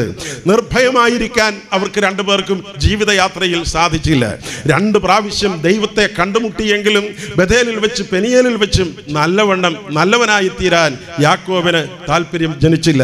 പരിശുദ്ധനായ ക്രിസ്തുവിന്റെ സ്നേഹത്തിലേക്ക് വ്യക്തികളെ രൂപാന്തരപ്പെടുത്തുന്ന ദിവ്യ സ്നേഹം മനുഷ്യ ജീവിതങ്ങളെ പൂർണ്ണമാക്കുന്നതും രൂപാന്തരപ്പെടുത്തുന്നതുമായ ശക്തി സങ്കേതത്തിലേക്കുള്ള മനുഷ്യന്റെ മടക്കയാത്രയാണ്. അത് ശരിയാകുമ്പോഴാണ് ദൈവാത്മാവിലുള്ള നിറവിന്റെയും അനുഗ്രഹത്തിന്റെയും അനുഭൂതി നമ്മുടെ പ്രിയപ്പെട്ടവരെ ഉണർത്തുവാൻ കഴിയുക. യേശുവിനെ ഉദരത്തിൽ വഹിച്ചവളുടെ സാന്നിധ്യവും അഭിവാദന സ്വരവും മറ്റൊരാളെ ആനന്ദിപ്പിച്ചു. 6 മാസത്തെ ഗർഭസ്ഥ ശിശു ആത്മാവിൽ ആനന്ദിച്ചു. നമ്മോട് ഞാനൊന്ന് ചോദിക്കട്ടെ, നമുക്ക് വീടുകളിൽ ഇരുന്ന് പ്രാർത്ഥിക്കുന്ന അനുഭവങ്ങളുണ്ടല്ലോ. എത്ര ദിവസമാണ് ആത്മാവിൽ വീട്ടിലിരുന്ന് ആനന്ദിച്ചത്? ഏതെങ്കിലും പ്രാർത്ഥനക്കാരന്റെ ശാലകളിലല്ലാതെ, കച്ചവട വാണിഭശാലകളിലല്ലാതെ ജീവിതത്തിൽ ധ്യാനത്തിൽ തീ കത്തുന്ന അനുഭവം ഉണ്ടായത്, പരിശുദ്ധാത്മാവിൽ സന്തോഷിക്കാൻ കഴിഞ്ഞത് ഇത്രയും കാലത്തിനിടയിൽ എത്ര ദിവസം, എത്ര പ്രാവശ്യം എന്ന് നാം ഒന്ന് പുനർവിചിന്തനം ചെയ്യുന്നത് നല്ലതാണ്. ദൈവത്തിന്റെ കൃപയിൽ പ്രിയപ്പെട്ട ശിശു 6 മാസത്തെ പ്രായത്തിൽ ഗർഭത്തിൽ കിടന്നു തന്നെ പരിശുദ്ധാത്മാവിൽ നിറഞ്ഞ് തുള്ളിച്ചാടുന്ന ഒരു സന്തോഷം പ്രദർശിപ്പിക്കുന്നത് ഇവിടെ നമുക്ക് മനസ്സിലാക്കുവാൻ കഴിഞ്ഞു. ലൂക്കോസ് എഴുതിയ സുവിശേഷം 1 അധ്യായം 41 വാക്യത്തിൽ മറിയുടെ കാര്യം എലിസബത്ത് അറിയുന്നതും പരിശുദ്ധാത്മാവിലൂടെയാണ്. ദൈവാത്മാവിൽ പരസ്പരം അറിയുന്ന തലത്തിലേക്ക് 2 പേരും വളർന്നു എന്നതാണ് മറ്റൊരു യാഥാർത്ഥ്യം. ആത്മാക്കളെ വിജയിക്കുന്ന ദൈവം 1 കൊരിന്ത്യർ 12 അധ്യായം 10 വാക്യത്തിൽ വെളിപ്പെടുത്തുന്നു. ആത്മാവെ വിവേചിക്കുന്നത് പരിശുദ്ധാത്മാവാണ്. ഇന്ന് കപട മനുഷ്യന്റെ ഹൃദയം തിരിച്ചറിയാൻ കഴിയാതെ എത്ര ആളുകളാണ് ഈ ലോകത്തിൽ മുടിഞ്ഞു പോകുന്നത്. നമ്മെ സമീപിക്കുന്ന ആളുകളുടെ മനസ്സിലിരിക്കുന്ന കുടില തന്ത്രങ്ങൾ എന്തൊക്കെയെന്ന് തിരിച്ചറിയാൻ കഴിയാതെ എത്ര ആളുകളാണ് ജീവിതത്തിൽ പാതി വഴിയിൽ വെച്ച് കരിഞ്ഞു പോകുന്നത്. ജീവിതത്തിന്റെ യാഥാർത്ഥ്യം തിരിച്ചറിയാനും വിവേചിക്കാനും കഴിയാതെ മൗഢ്യ വിചാരത്തിലൂടെ ഈ ലോകം കാണിക്കുന്ന പടങ്ങൾക്ക് മുമ്പിൽ വീണു പോകുന്നത്. ദൈവത്തിന്റെ സ്നേഹത്തിന്റെ വഴിയിലേക്ക് തിരിച്ചു വരാൻ കഴിയാതെ ലോകത്തിന്റെ ലഹരിയുടെ മാസ്മരിക ലോകത്തിൽ അകപ്പെട്ടുകൊണ്ട് എത്ര യുവാക്കളാണ്, യുവതികളാണ് നശിച്ചുകൊണ്ടിരിക്കുന്നത്. കുടുംബങ്ങളിൽ നിന്നും രക്ഷകർത്താക്കളുടെ ചൊൽപ്പടിക്ക് നിൽക്കാതെ, രക്ഷകർത്താക്കളുടെ സുഹൃതത്തിന് വശംവദമാകാതെ, ദൈവരാജ്യത്തിന്റെ സന്തോഷം അവരിലൂടെ ഈ ലോകത്തിൽ ഭവനങ്ങളിൽ പൂവണിയാൻ കഴിയാതെ എത്ര ആളുകളാണ് വഴിവക്കിൽ വെച്ച് കണ്ടവരോട് പിഴച്ചു പോകുന്നത്, ഓടിപ്പോകുന്നത്. കർത്താവ് അതുകൊണ്ട് ഇവിടെ നമ്മോട് വ്യക്തമാക്കുന്നത് നമ്മുടെ ജീവിതങ്ങൾ ഒന്നുകൂടെ തിരിച്ചറിയേണ്ടതുണ്ട്. തിരുവചനത്തിന്റെ അടിസ്ഥാനത്തിൽ തിരിച്ചു വരേണ്ടതുണ്ട്, തിരുത്തലിന് വിധേയമാകേണ്ടതുണ്ട്. നമ്മുടെ പ്രിയപ്പെട്ട കുഞ്ഞുങ്ങൾ അത്തരത്തിലുള്ള സമർപ്പണത്തിലേക്ക് ജീവിതത്തെ പറിച്ചു നടേണ്ടതായിട്ടുണ്ട്. യഹൂദ ബാലന്മാരുടെ പുരാതന കാലത്തെ ഇന്നത്തെ യുദ്ധങ്ങളെ കുറിച്ചൊന്നും ചർച്ച ചെയ്യുവാൻ ഞാൻ ആളല്ല.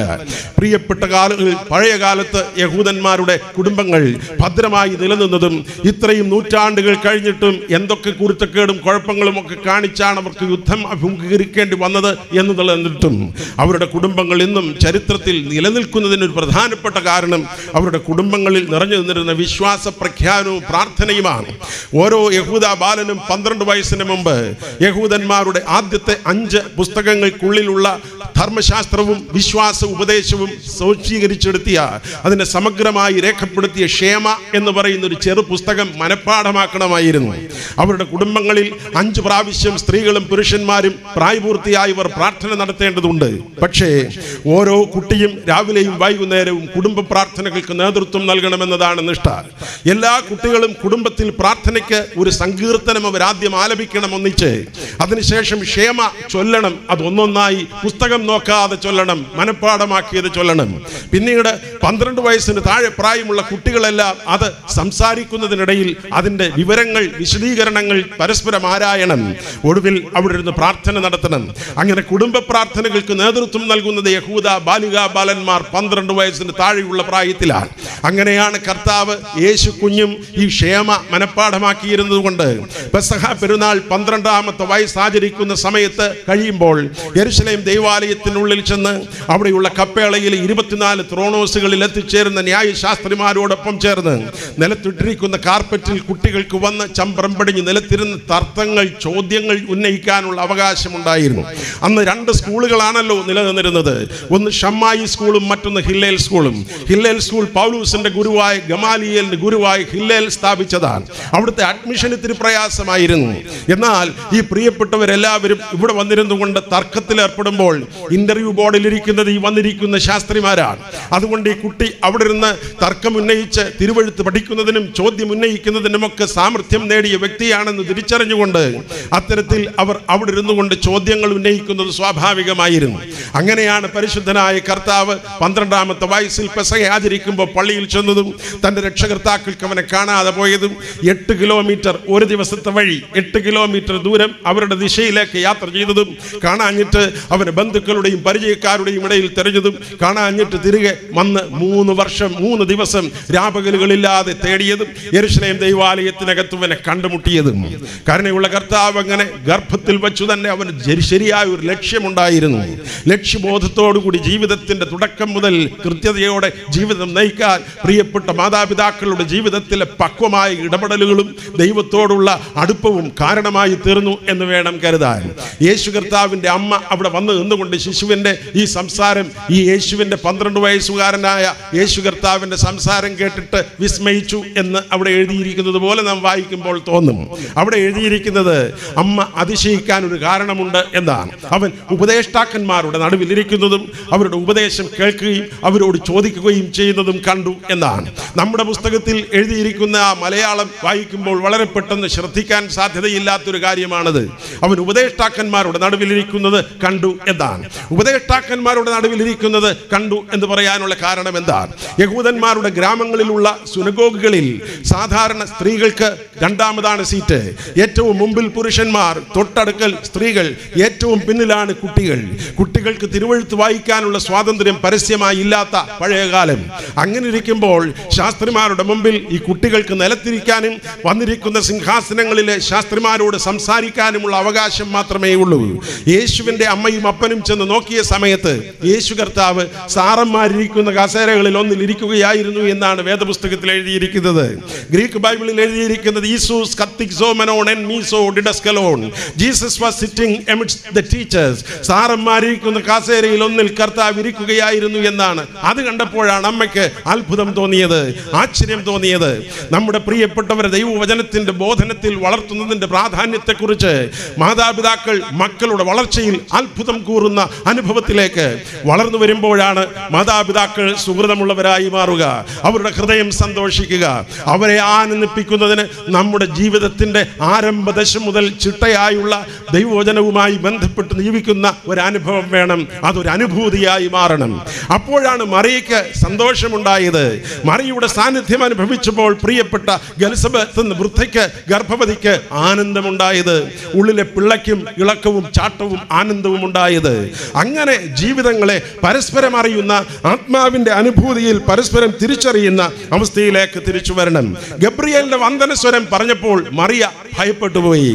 എന്നാൽ ഈ മറിയയുടെ വന്ദനസ്വരം ചെന്നപ്പോൾ അവൾ പ്രിയപ്പെട്ട വൃദ്ധയായ എലിസബത്തിൽ സന്തോഷമുണ്ടായി.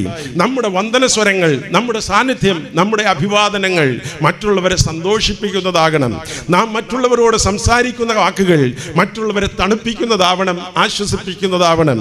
ഉള്ള ജീവിതത്തിന്റെ സ്വസ്ഥത കൂടെ കെടുത്തുന്ന വിധത്തിൽ അവരുടെ ജീവിതത്തെ സമാധാനം എടുത്തുകളയുന്ന ആളുകളായി തീരരുത് നമ്മുടെ ജീവിതങ്ങൾ. അത്തരത്തിലാണെങ്കിൽ മാത്രമേ കർത്താവ് സമാധാന പ്രഭു എന്ന സത്യം നമുക്ക് ഈ ലോകത്തിൽ വിളംബരം ചെയ്യാൻ കഴിയൂ. ആ സമാധാന പ്രഭു എന്നത് പാഠപുസ്തകങ്ങളിൽ സൺഡേ സ്കൂളിൽ പഠിപ്പിക്കാൻ കിട്ടുന്ന കാര്യമല്ല. സമാധാന പ്രഭുവിനെ പാഠപുസ്തകങ്ങളിലൂടെ പഠിക്കാൻ സാധ്യമല്ല. യേശു കർത്താവ് പഠിപ്പിച്ച ഇത്തരത്തിലുള്ള മൂല്യബോധങ്ങൾ പുസ്തകത്തിലൂടെ പഠിപ്പിക്കാൻ കഴിയുകയില്ല. സൺഡേ സ്കൂളിലൂടെ സ്നേഹത്തെയും സന്തോഷത്തെയും സമാധാനത്തെയും കുറിച്ചൊക്കെ പഠിപ്പിക്കാൻ കഴിഞ്ഞെങ്കിൽ എന്നേ പള്ളികളൊക്കെ നന്നായേനെ. സൺഡേ സ്കൂളിലൂടെ ഒന്നും ഇത് പഠിപ്പിക്കാൻ സാധിക്കുന്നവയല്ല. കാരണം സ്നേഹവും സന്തോഷവും സമാധാനവും ക്ഷമയും ദയയുമെല്ലാം മൂല്യങ്ങളാണ്. മൂല്യങ്ങൾ പുസ്തകത്തിൽ പഠിപ്പിക്കാൻ സാധിക്കുന്നതല്ല. പുസ്തകങ്ങളിലൂടെ പഠിപ്പിക്കാനാവാത്ത ഈ മൂല്യങ്ങളെ കുറിച്ച് പറയാറുള്ളത് values are caught not taught എന്നാണ്. മൂല്യങ്ങളൊന്നും പഠിപ്പിക്കാൻ കഴിയുകയില്ല, പിടിച്ചെടുക്കാൻ കഴിയുന്നവയാണ്.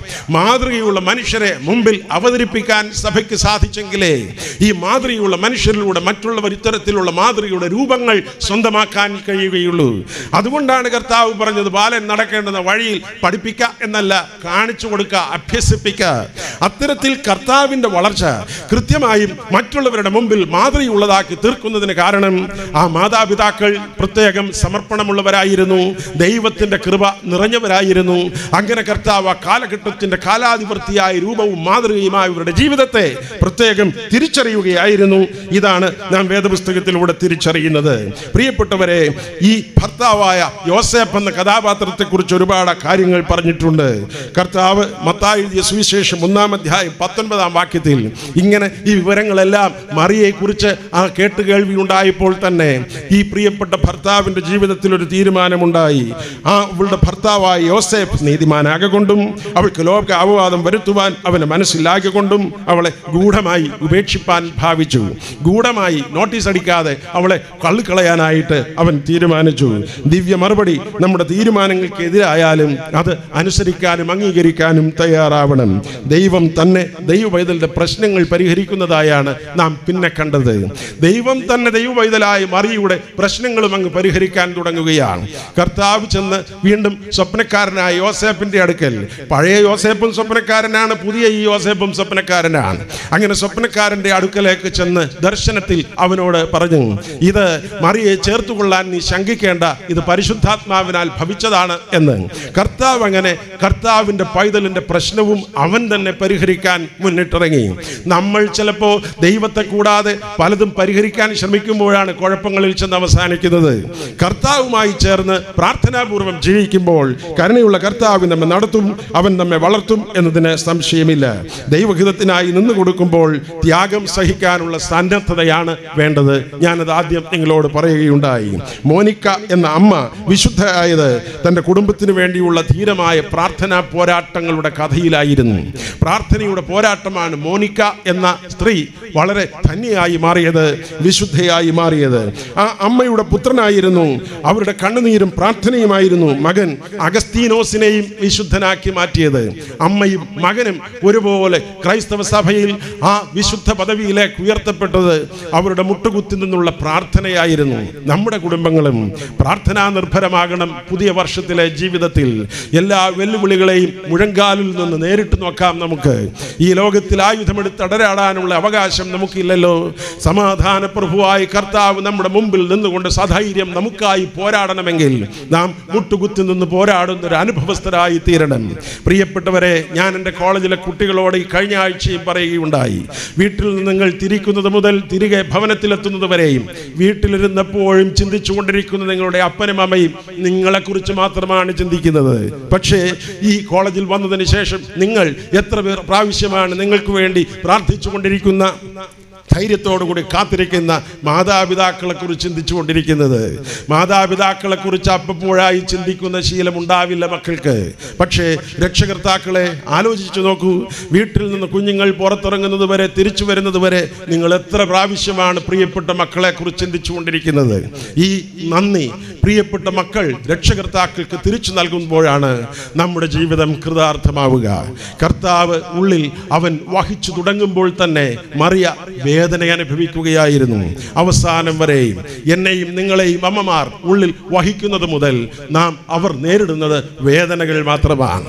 നമ്മുടെ ജീവിതം എത്ര തന്നെ അവർക്ക് നന്ദി മടക്കി കൊടുത്താലും മതിവരാത്ത സന്തോഷവും സ്നേഹവുമാണ് ഈ പ്രിയപ്പെട്ട രക്ഷകർത്താക്കൾ ഈ ലോകത്തിന് നൽകിക്കൊണ്ടിരിക്കുന്നത്, പ്രിയപ്പെട്ട കുഞ്ഞുങ്ങൾക്ക് നൽകിക്കൊണ്ടിരിക്കുന്നത്.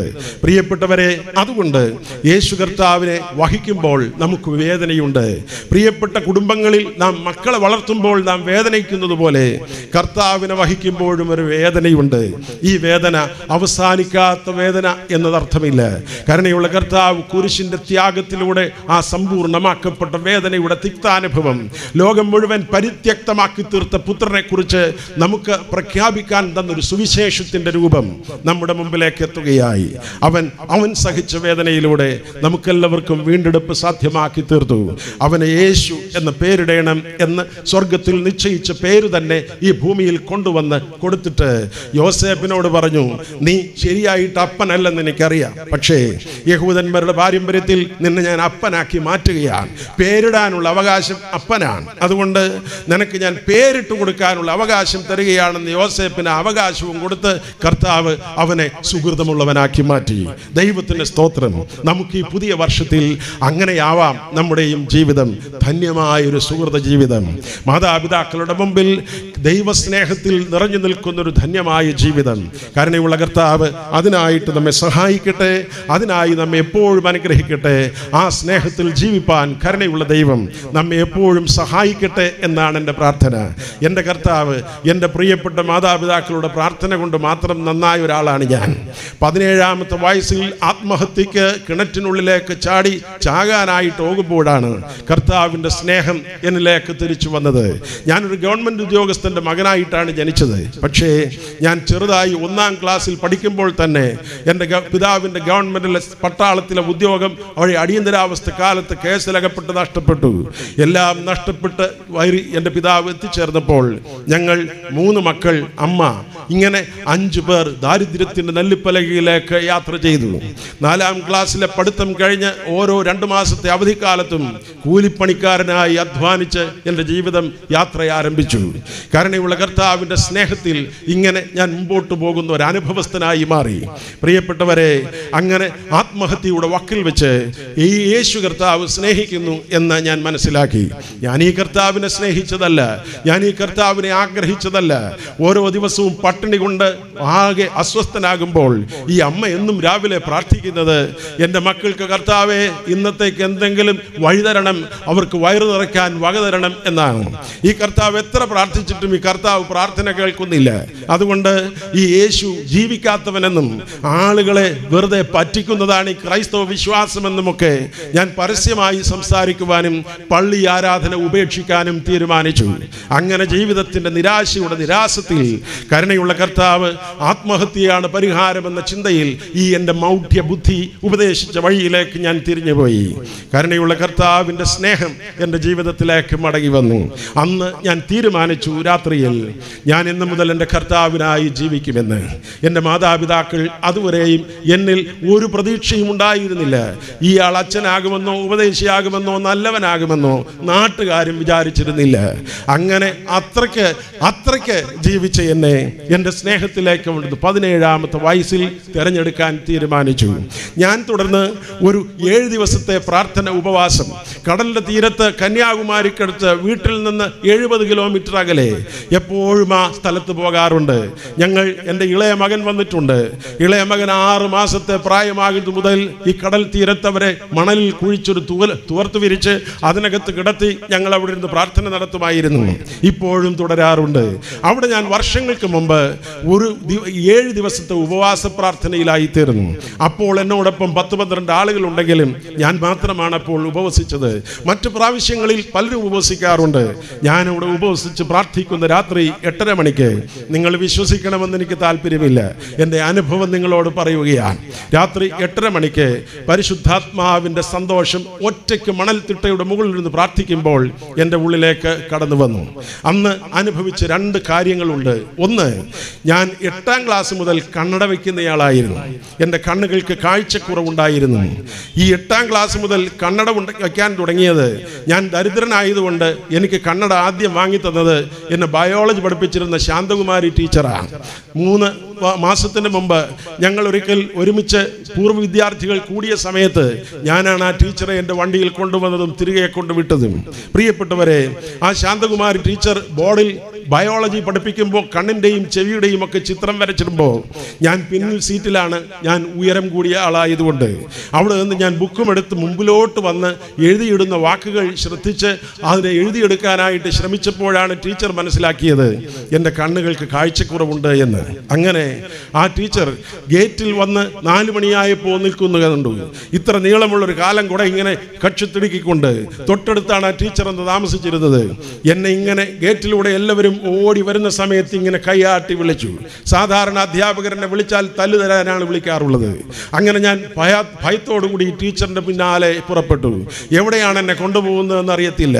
അങ്ങോട്ട് ചോദിക്കാനും എനിക്ക് ധൈര്യമില്ല. ടീച്ചറുടെ പുറകെ ഞാൻ നടന്നു.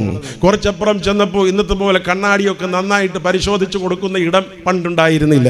ഒരു കണ്ണാടിക്കടയുടെ അടുക്കലേക്ക് എന്നെ കൊണ്ടുവന്നു. കണ്ണടക്കാരനോട് എന്നോട് പറഞ്ഞു, ഇങ്ങനെ ഇവന് കണ്ണട പരിശോധിച്ച് ഒരു കണ്ണട നിർദ്ദേശിക്കണമെന്ന്. അദ്ദേഹം എന്നെ പരിശോധിച്ചു. ടീച്ചറും ഇണ്ടാതെ ഇറങ്ങിപ്പോവുകയും ചെയ്തു. അതിനുശേഷം പരിശോധന നടത്തി എന്നോട് പറഞ്ഞു, 1 ആഴ്ച കഴിഞ്ഞ് വന്നാൽ കണ്ണട തരാമെന്ന്. ഗാന്ധിയൻ രൂപത്തിലുള്ളൊരു ചെറിയ കണ്ണട അദ്ദേഹം എനിക്ക് ശരിയാക്കി തന്നു. അതിനുശേഷം മുഖവും മാറുന്നതിനൊത്ത് ഞാൻ പലപ്പോഴും ഈ കണ്ണട മാറ്റി വയ്ക്കുകയായിരുന്നു. പ്രിയമുള്ളവരെ, ദീർഘനാളുകൾ ഞാൻ ഈ ഒരു കാല് നഷ്ടപ്പെട്ട മറ്റ് അവശേഷിച്ച കണ്ണട ഞാൻ സൂക്ഷിച്ചു വെച്ചിരുന്നു. വീടൊക്കെ വൃത്തിയാക്കാൻ വന്ന ആളുകളൊക്കെ എടുത്തു കളഞ്ഞതുകൊണ്ട് നഷ്ടപ്പെട്ടു ഈ അടുത്ത സമയത്ത്. എന്തായാലും ഈ കണ്ണട ഞാൻ തുടർന്ന് ഇങ്ങനെ വെച്ചുകൊണ്ടിരിക്കുകയായിരുന്നു. അന്ന് പ്രാർത്ഥിച്ചുകൊണ്ടിരിക്കുമ്പോൾ, അതിനു മുമ്പ് വേദപുസ്തകം വായിക്കുമ്പോഴും ഞാൻ കണ്ണട ഉപയോഗിച്ചവനാണ്. എന്നാൽ അന്ന് രാത്രി എൻ്റെ കണ്ണുകൾ തെളിഞ്ഞു, എൻ്റെ കാഴ്ചശക്തി മടങ്ങി വന്നു. കർത്താവിൻ്റെ സ്നേഹത്തിലേക്ക് ഞാൻ വന്ന ആ ദിവസം. അങ്ങനെയാണ് കർത്താവ് അത്ഭുതം ചെയ്യുന്നവനാണെന്ന് വിശ്വാസം എനിക്കുണ്ടായത്. രണ്ടാമത്, അതുവരെയും ഞാൻ ചൊവ്വുനേരെ പഠിപ്പിക്കുന്നതൊന്നും പഠിക്കുന്നയാളായിരുന്നില്ല. കഷ്ടപ്പെട്ട് ഞെരുങ്ങി ഇങ്ങനെ പരുങ്ങി വിദ്യാഭ്യാസത്തിൽ തോറ്റിട്ടില്ലെങ്കിലും കഷ്ടപ്പെട്ട് ജയിച്ചു പോകുന്നയാളായിരുന്നു. എന്നാൽ ഈ അനുഭവം ഉണ്ടായതിനു ശേഷം 10ാം ക്ലാസ്സിനപ്പുറത്ത് പഠിക്കാൻ ഒരു നിവൃത്തിയുമില്ല എന്ന് കരുതിയിരുന്ന എനിക്ക് പരിശുദ്ധനായ കർത്താവ് 2 വഴിക്ക് വിദ്യാഭ്യാസത്തിൽ വളർച്ച നൽകി. ഞാൻ പഠിച്ച കണ്ണമ്മൂല സെമിനാരിയിൽ ആദ്യത്തെ ഫസ്റ്റ് ക്ലാസ്സുകാരനായി പാസ്സാകാൻ എനിക്ക് അവസരം നൽകി. കർത്താവിൻ്റെ സ്നേഹത്തിൽ ഞാൻ ഇവിടെ ഇരിക്കുന്ന സമയത്ത് കരുണയുള്ള കർത്താവിനെ സ്നേഹിക്കാൻ കണക്കിന് പ്രത്യേകം ശ്രദ്ധിക്കാൻ തുടങ്ങി. ഞാൻ പഠിച്ച് MA കഴിഞ്ഞ് അതുവഴി പോയി ഡോക്ടറേറ്റ് ഹിസ്റ്ററിയിൽ നേടി. അങ്ങനെയാണ് കോളേജിൽ അധ്യാപകനായത്. ഇതുവഴിക്ക് ഞാൻ പുതിയ നിയമത്തിൽ MTH കോട്ടയം മാർത്തോമാ സെമിനാരിയിൽ ചേർന്നാണ് പഠനം നടത്തിയത്. പ്രിയപ്പെട്ട അഭിമന്യ തിരുമേനിമാർ എൻ്റെ അധ്യാപകരായിരുന്നു പണ്ട്. പ്രിയപ്പെട്ടവരെ, അതിനുശേഷം ഞാൻ UTCയിൽ ചെന്ന് പുതിയ നിയമത്തിലും ഡോക്ടറേറ്റുകാരനായി മാറാനിടയായി. ഇതൊക്കെ ഞാൻ നിങ്ങളോട് പറഞ്ഞത് എന്തോ അപാര പുള്ളിയാണ് ഇവിടെ നിൽക്കുന്നതെന്ന് പറയാനല്ല. എവിടെയോ ചെന്ന് ചാകാനുള്ള എന്നെ തെരഞ്ഞെടുത്ത സ്നേഹിച്ച ഒരു ദൈവം ഇന്നും ജീവിക്കുന്നു എന്ന് പറയുന്നതിന് വേണ്ടിയാണ്. കാട്ടാക്കട കോളേജിൽ ഞാൻ ആദ്യ ദിവസം പഠിപ്പിക്കാൻ പോയപ്പോൾ ഒരു അനുഭവം ഉണ്ടായി. അതുവരെയും ഞാൻ പഠിപ്പിക്കാൻ വേണ്ടി പഠിച്ചവനല്ല. ആദ്യമായി ഞാൻ പഠിപ്പിക്കാൻ ചെല്ലുന്നത് 3ാം സെമസ്റ്ററിൽ ഹിസ്റ്ററി പഠിപ്പിക്കാൻ എക്കണോമിക്സ് ക്ലാസ്സിലാണ്. അവിടെ ചെന്ന് സബ്സിഡിയറി പഠിപ്പിക്കാൻ ആരംഭിക്കുന്നത് നോൺ കോപ്പറേഷൻ മൂവ്മെന്റിനെ കുറിച്ച് പഠിപ്പിക്കാനാ. ഞാൻ ഈ നോൺ കോപ്പറേഷൻ മൂവ്മെന്റിനെ കുറിച്ച് കുറെ കാര്യങ്ങളൊക്കെ പഠിച്ചു വെച്ചിട്ട് പഠിപ്പിക്കാനായിട്ട് ചെന്ന് റൂമിൽ കയറി. പ്രിയപ്പെട്ട ടീച്ചർ അവിടുത്തെ പ്രിൻസിപ്പൽ എന്നെ പരിചയപ്പെടുത്തുകയാണ്. പരിചയപ്പെടുത്തിയതിന് ശേഷം ഇനി കാണാപ്പാഠം പഠിച്ചിട്ടുള്ള സകല കാര്യങ്ങളും അവതരിപ്പിക്കാൻ ഞാൻ ധൈര്യമുള്ളവനായി നിൽക്കുകയായിരുന്നു. വളരെ പെട്ടെന്ന് ആ ക്ലാസ്സിനകത്ത് കയറിയപ്പോൾ മുതൽ എൻ്റെ എല്ലാ ചിന്തകളും ബ്ലീച്ചായി പോയി. ഒരു ചുക്കും എൻ്റെ തലയിലില്ല എന്നൊരു തിരിച്ചറിവുണ്ടായി. കാരണമുണ്ടായിരുന്നു, ഞാൻ അവിടെ പ്രീ ഡിഗ്രി പഠിച്ചതാണ്. സയൻസ് ഗ്രൂപ്പ് എടുത്തായിരുന്നു പ്രീ ഡിഗ്രി വിദ്യാഭ്യാസം നടത്തിയത്. ഞാൻ പഠിച്ചുകൊണ്ടിരുന്നപ്പോൾ ഒരു പഴയ ബെഞ്ച്, അവിടെ ഇരിക്കുന്ന ആ സ്ഥലം പഴയതുപോലെ എൻ്റെ കണ്ണിൽ തടഞ്ഞു. ഇപ്പോൾ അവിടെ നടന്നുകൊണ്ടിരുന്നത് ഞാൻ പഠിപ്പിക്കാൻ പോയ ഡിഗ്രി ക്ലാസ് ആണ്. എന്നാൽ അന്ന് ഞാൻ പ്രീ ഡിഗ്രിക്കാണ് അവിടെ പഠിച്ചത്. ആ ഡിഗ്രി ക്ലാസ്സിൽ ഞാൻ പണ്ടിരുന്ന സ്ഥലം എൻ്റെ ഹൃദയത്തിൽ ഇങ്ങനെ വന്ന് തെളിഞ്ഞു നിന്നു. നിൽക്കാനൊരു കാരണമുണ്ട്. 2 വർഷത്തെ പ്രീ ഡിഗ്രി വിദ്യാഭ്യാസത്തിൽ എനിക്ക് ഒറ്റ കോട്ടൺ മുണ്ടും ഒരേ ഒരു ഷർട്ടും മാത്രമേ ഉണ്ടായിരുന്നുള്ളൂ. 2 തട്ടുള്ള ഈ മുണ്ടിനൊരു ഗുണമുണ്ട്, തിരിച്ചും മറിച്ചുമൊക്കെ ഉടുക്കാം. മുണ്ടുടുത്തുള്ളവർക്കറിയാം. അങ്ങനെ എത്ര ദിവസം വേണമെങ്കിലും ഈ മുണ്ടുടുക്കാം. പണ്ട് മണ്ണ് തീരെ ഉണ്ടായിരുന്ന കാലത്ത് അവിടെ ഞങ്ങളെല്ലാം ഉഴുതു മറിച്ച് നടക്കുമ്പോൾ 4 ദിവസം കഴിയുമ്പോൾ ഈ മുണ്ട് തിരിച്ചും മറിച്ചുമൊക്കെ ഉടുത്താലും മണ്ണായി മാറും. പിന്നെ 5ാം ദിവസം ചില ആഴ്ചകൾ എനിക്ക് അലക്കിയേ പറ്റൂ. വീട്ടിൽ കിണറ്റിൽ വെള്ളമുണ്ടായിരുന്നില്ല. അതുകൊണ്ടാണ് ഞാൻ ആ കിണറ്റ് തന്നെ ചാകാൻ തിരഞ്ഞെടുത്തത്.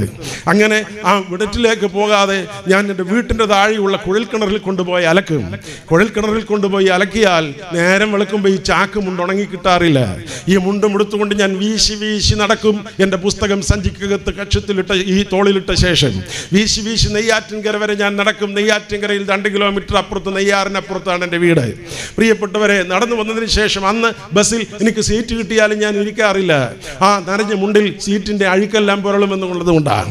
ഞാൻ ചെന്നിട്ട് ക്ലാസ്സിലിരുന്നാൽ ഈ ബെഞ്ചിൽ നിന്ന് അത്യാവശ്യം ഒന്നുമില്ലെങ്കിൽ ഞാൻ ഉച്ചവരെ അനങ്ങാറില്ല ആ ദിവസം. എന്തുകൊണ്ടാണെന്നോ, കൊച്ചുകുട്ടികൾ നിക്കറിൽ മൂത്രമൊഴിച്ചിട്ട് ഞാൻ ഇരുന്നിട്ട് എഴുന്നേൽക്കുമ്പോൾ ഒരു അടയാളം കാണും. ഞാൻ ഈ കുട്ടികളോട് പറഞ്ഞ ഭാഷ നിങ്ങളോട് ഉപയോഗിച്ചു എന്നേ ഉള്ളൂ. പ്രിയപ്പെട്ടവരെ, അവിടെ അടയാളം കാണും എന്നുള്ളത് കൊണ്ടാണ് ഞാൻ അവിടെ അനങ്ങാതെ ഒറ്റ ഇരിപ്പ് ആ ദിവസങ്ങളിൽ ഇരുന്നിരുന്നത്. എത്ര വർഷം കഴിയുമെന്നോ, 1985-87 കാലഘട്ടത്തിലാണ് ഞാൻ പ്രീ ഡിഗ്രി വിദ്യാഭ്യാസം നടത്തിയത്. കണക്ക് കൂട്ടേണ്ട 53 വയസ്സ് കഴിഞ്ഞു. പ്രിയപ്പെട്ടവരെ, ഇങ്ങനെ ഞാൻ അവിടെ ഇരുന്നുകൊണ്ട് പഠിച്ചതിന് ശേഷം വർഷങ്ങൾ കർത്താവ് നോക്കിയിരുന്നു. അന്ന് 3300ഓളം കുട്ടികൾ കോളേജിൽ പഠിച്ചിരുന്ന കാലമാണ്. അവിടെ വെച്ച് പരിശുദ്ധനായ കർത്താവ് ഇങ്ങനെ കാട്ടാക്കട കോളേജിലെ ക്യാമ്പസ് മുഴുവൻ ഇങ്ങനെ ശ്രദ്ധിച്ച് നോക്കിക്കൊണ്ടിരുന്നു. അപ്പോഴാണ് കർത്താവ് മനസ്സിലാക്കിയത്, ഒരുത്തൻ മാത്രം നനഞ്ഞ മുണ്ട് കൊടുത്തുകൊണ്ട് ആഴ്ചയിൽ ഒരിക്കൽ വന്നിട്ട് പോകുന്നുണ്ടെന്ന്. അങ്ങനെയാണെങ്കിൽ ഇവനെ ഇവിടെ കൊണ്ട് നിർത്തി പഠിപ്പിച്ചിട്ടേ കാര്യമുള്ളൂ എന്ന് പരിശുദ്ധനായ കർത്താവ് തീരുമാനിച്ചു എന്ന് ഞാൻ അന്ന് അവിടെ നിന്നപ്പോഴാണ് മനസ്സിലായത്. അല്ലെങ്കിൽ എന്തുകൊണ്ട് കർത്താവ് വേറൊരു ക്ലാസ്സിൽ എന്നെ കൊണ്ട് നിർത്തിയില്ല, ആദ്യം തന്നെ പഠിപ്പിക്കാൻ? ദൈവത്തിന് സ്തോത്രം. ഇങ്ങനെ അത്ഭുതം പ്രവർത്തിക്കുന്ന ഒരു ദൈവമുണ്ട്. ഞാൻ ഇത്രയും പറഞ്ഞ കാര്യം പറഞ്ഞു നിർത്തിക്കോട്ടെ. ഇങ്ങനെ പറഞ്ഞാൽ ഒരുപാട് സമയമെടുക്കും. നിങ്ങൾ ഇനി മേലാൽ ഇങ്ങനെ ഒരുത്തൻ പ്രസംഗിക്കാൻ വന്നാൽ ഈ ഊരിലൊന്നും വരികയില്ല. പ്രിയപ്പെട്ടവരെ, ദൈവത്തിന് സ്തോത്രം. നമ്മളെ സ്നേഹിക്കുന്നൊരു ദൈവമുണ്ട്. നമ്മുടെ ജീവിതം ഇപ്പോൾ ശ്രദ്ധിക്കുന്നു, ഇപ്പോൾ ഇങ്ങനെയൊക്കെ അനുഗ്രഹിച്ചു എന്നതിന് കാരണം നമ്മുടെ മാതാപിതാക്കൾ ഒരു കാലത്ത് കഷ്ടപ്പെട്ടതിൻ്റെ സങ്കടത്തിൻ്റെയും തുക അളന്ന് തൂക്കി നമുക്ക് തന്നതാണ്. അതുകൊണ്ട് വർഷങ്ങൾക്ക് മുമ്പേ നമ്മുടെ തേങ്ങലുകൾ, നമ്മുടെ മാതാപിതാക്കളുടെ സങ്കടങ്ങൾ കർത്താവ് തൂക്കി നോക്കി വർഷങ്ങൾ കഴിയുമ്പോൾ മറക്കാതെ കണക്ക് കൂട്ടി തിരികെ തരുന്ന ദൈവമാണ്. അതുകൊണ്ട് നമ്മുടെ മാതാപിതാക്കളെ സന്തോഷിപ്പിക്കാൻ ഇവിടെ വന്നിരിക്കുന്ന മക്കളെ ദൈവം അനുഗ്രഹിക്കട്ടെ. മാതാപിതാക്കൾ മക്കളെയും സന്തോഷിപ്പിക്കാൻ പ്രിയപ്പെട്ടവർക്ക് ഈ പുതുവർഷത്തിൽ കൃപ നൽകട്ടെ. ഈ വർഷത്തിൻ്റെ സമാപനത്തിൽ ഒരു പുതിയ തീരുമാനത്തിൽ എത്തിച്ചേരാമോ? കർത്താവിനെ ഏറ്റെടുക്കുമ്പോൾ സന്തോഷമല്ല, സങ്കടകരമായ സമ്മിശ്ര സാഹചര്യങ്ങളിലൂടെ സഞ്ചരിച്ചു പോകേണ്ടതായി വന്നേക്കും. അവിടെയും കൂടെയിരിക്കുന്ന ഒരു ദൈവമുണ്ട്. ആ കർത്താവ് നമ്മെ കൈവിടുകയില്ല, ഉപേക്ഷിക്കുകയില്ല.